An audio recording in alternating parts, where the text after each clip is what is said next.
मुझे दी है वो ताउम्र भुलाया नहीं जा सकता है।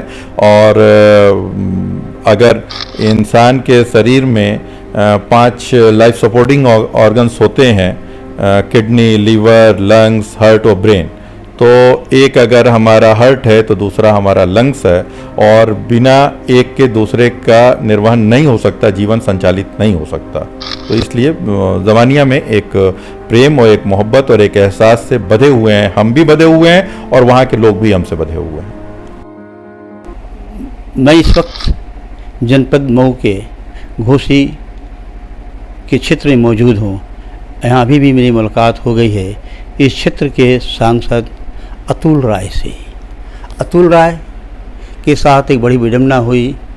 किसने साजिश किया कि शपथ लेने के बाद एक ऐसा युवा जिसका गरीबों के बहुत बड़ा दिल था और हर गरीबों की सहायता करने के लिए हमेशा अक्सर रहते थे, और जीत हासिल हुई।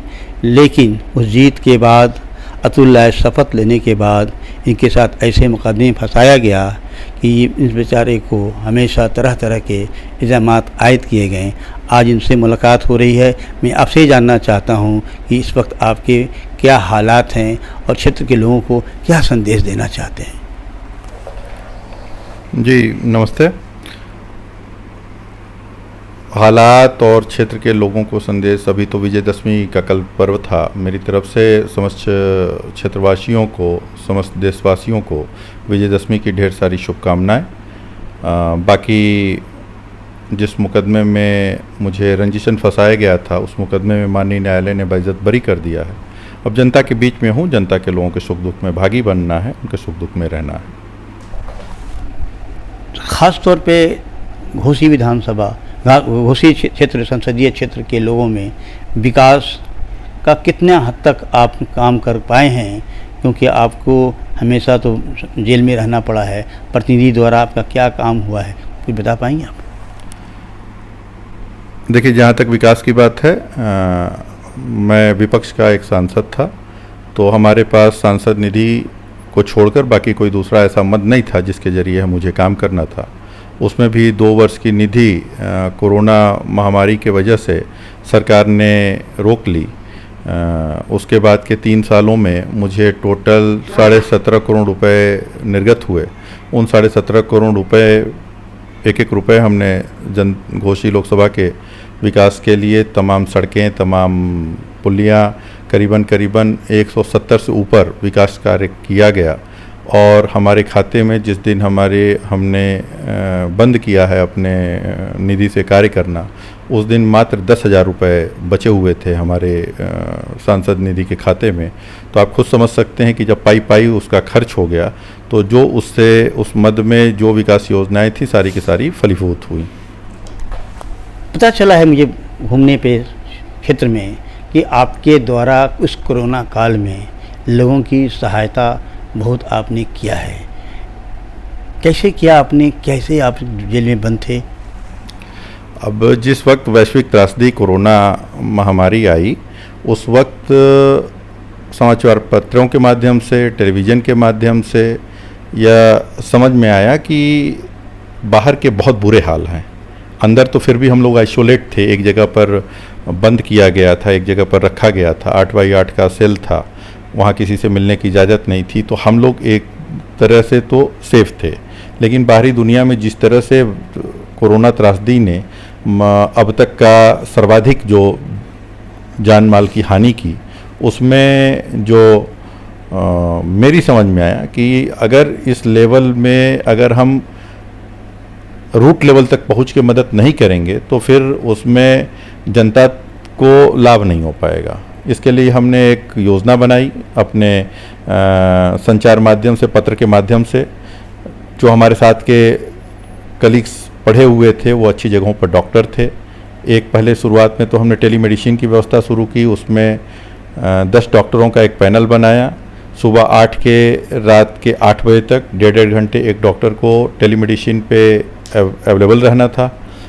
उसमें हमने टोल फ्री नंबर रजिस्टर्ड कराया, 1800-121-5129 नंबर मुझे आज भी याद है, 4 साल बीत जाने के बाद भी।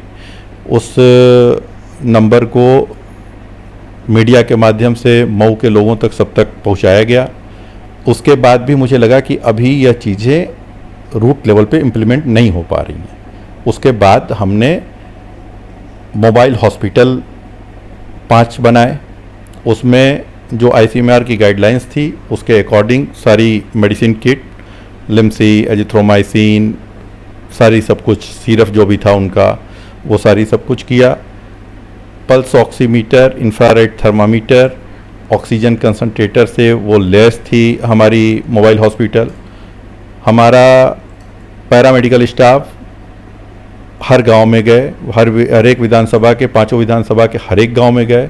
वहाँ वाइटल्स लेने के बाद टेलीमेडिसिन पे डॉक्टर को वाइटल्स देने उनको बताने के बाद जो डॉक्टर्स की एडवाइस होती थी उसके अकॉर्डिंग उनको दवाएं दी गई और उस तरह से हमने करीबन 80,000 लोगों को यह सुविधा पहुंचाई। जब एक ऑक्सीजन सिलेंडर नहीं मिल रहा था, पूरा त्राहिमाम मचा हुआ था, उस वक्त मऊ को हमने मऊ सीएमओ को 200 मेगा जंबो सिलेंडर देने का काम किया। घर घर राशन पहुंचाया गया। मास्क और सैनिटाइजर की तो गिनती ही नहीं है कि कितनी चीज़ें करी। और ये सब कुछ आपको बताऊंगा कि ये कोई भी इसमें सरकार के द्वारा प्रदत्त की गई कोई निधि नहीं थी। यह सब कुछ व्यक्तिगत अपने साथियों के सहयोग से घोसी लोकसभा के साथ साथ गाजीपुर जनपद में भी, मोहम्मदाबाद और जमानिया विधानसभा में हर एक जगह यह व्यवस्था कराई गई। इतना बड़ा काम करने का आपके पास सोच कैसे पैदा हुई? नहीं, जिसके पास सोच नहीं है तो वो फिर राजनीति क्या करेगा। और दूसरों के दुख को, दूसरों के दर्द को अगर खुद इंसान नहीं समझ सकता है तो वो मेरी समझ से राजनीति में सफल नहीं हो सकता है। मैं दिल से राजनीति करता हूँ। मैं मेरा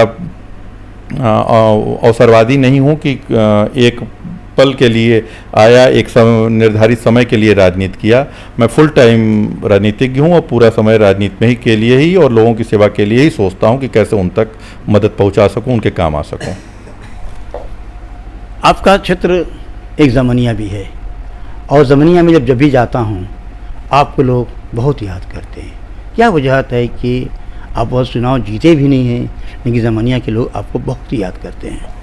देखिए, जमानिया विधानसभा तक की जहाँ की बात है, मैं 2017 में वहाँ से बहुजन समाज पार्टी के बैनर तले विधानसभा का चुनाव लड़ा था। कुछ चंद हज़ार वोटों से मैं चुनाव हारा, लेकिन वहाँ चुनाव में भले हार गया लेकिन मेरी पहचान जो मुझे मिली राजनीति में वो जवानिया विधानसभा से मिली। और वहाँ पर कोई कहेगा कि इस गांव नहीं आए, इस मोहल्ले में नहीं आए, मुझे नहीं लगता कि जमानिया विधानसभा में कोई एक सिंगल घर ऐसा बचा होगा जिस दरवाजे पर मैंने दस्तक न दी हो और न पहुंचा हो। तो वहाँ एक ताने बाने का रिश्ता हमारे और उन जमानिया के लोगों के बीच में बना हुआ है, जो मुझे लगता है कि जीवन पर्यंत बना रहेगा और हम दोनों लोग एक दूसरे के सुख दुख में काम आते रहेंगे। जमानिया में मैं देखा हूँ मर्द के अलावा औरतें भी बहुत आपकी बात करती हैं, इसकी क्या वजह है? मैंने बताया ना आपको कि वहाँ पर एक घर नहीं बचा है। वहाँ की जो बहन, बेटियाँ, माताएं हैं सब मुझे मानती हैं, बहुत मानती हैं। आज भी मैं क्षेत्र में हूँ पिछले 10 दिनों से, और अगर 50 लोग मुझसे घोसी लोकसभा के मिलने आते हैं तो 70 लोग मुझसे जमानिया विधानसभा के मिलने आते हैं। उन्होंने जो मोहब्बत और जो प्रेम मुझे दी है वो ताउम्र भुलाया नहीं जा सकता है। और अगर इंसान के शरीर में 5 लाइफ सपोर्टिंग ऑर्गन्स होते हैं, किडनी, लीवर, लंग्स, हार्ट और ब्रेन, तो एक अगर हमारा हार्ट है तो दूसरा हमारा लंग्स है, और बिना एक के दूसरे का निर्वहन नहीं हो सकता, जीवन संचालित नहीं हो सकता। तो इसलिए जमानिया में एक प्रेम और एक मोहब्बत और एक एहसास से बधे हुए हैं, हम भी बधे हुए हैं और वहाँ के लोग भी हमसे बधे हुए हैं। मैं गाज़ीपुर गया था और गाज़ीपुर जाने के बाद आपके गांव भी गया था, और आपके गांव में जाकर के बड़ा आश्चर्य हुआ कि आपके गांव में 3 मस्जिदें हैं और तीनों मस्जिदों में जुमे की नमाज़ होती है, बहुत प्यार से होता है।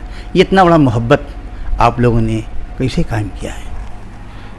देखिए, ये तो पहले के समय से है, आज़ादी के पहले से हम लोग लैंडलॉर्ड फैमिली से बिलोंग करते हैं और वहाँ पे जो पूर्वज भी हमारे थे या बाकी भी जो एक गांव का गंगा जमुनी तहजीब में जिस तरह से रहा है हम लोग बचपन से देखे हैं। हमें समझ में ही नहीं आया कि कौन हिंदू कौन मुसलमान, हम लोग बचपन से ये देखते हैं। कभी भी हमारे ग्राम सभा में इस तरह की बातें नहीं रही हैं। हमारे परिवार में ग्राम प्रधान का भी पद रहा है। राजनीति की शुरुआत हम लोगों ने 2010 में वहीं से की है और एक ताना बना हुआ है और सब लोग प्रेम और सौहार्द से रहते हैं। वहाँ हिंदू का त्यौहार हो तो मुस्लिम का त्यौहार हो, आपने 3 मस्जिदें देखी, वहाँ पे 4 बड़े मंदिर हैं।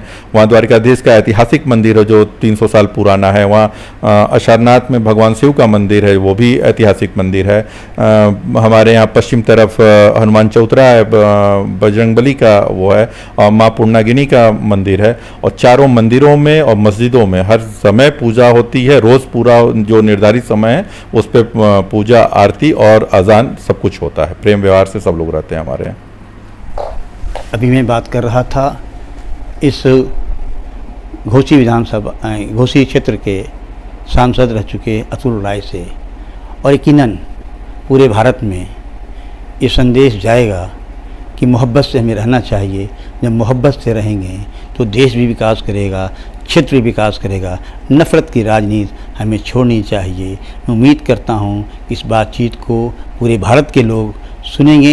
एक युवा सांसद जो था, जीता हुआ था, इत्तेफाक की बात है कि इसे जेल में गुजारना पड़ा है झूठे मुकदमे में। मैं उम्मीद करता हूं कि आज जद बरी तो ज़रूर हो चुके हैं, कुछ एडिशनल बातें भी हैं, लेकिन ख़ास तौर पे मेरे अनुरोध पे उन्होंने स्वीकार किया है घोसी में कि बात कर रहे हैं। उम्मीद करता हूं कि इनका पैगाम पूरे भारत में जाएगा कि मोहब्बत के साथ हमें रहना है।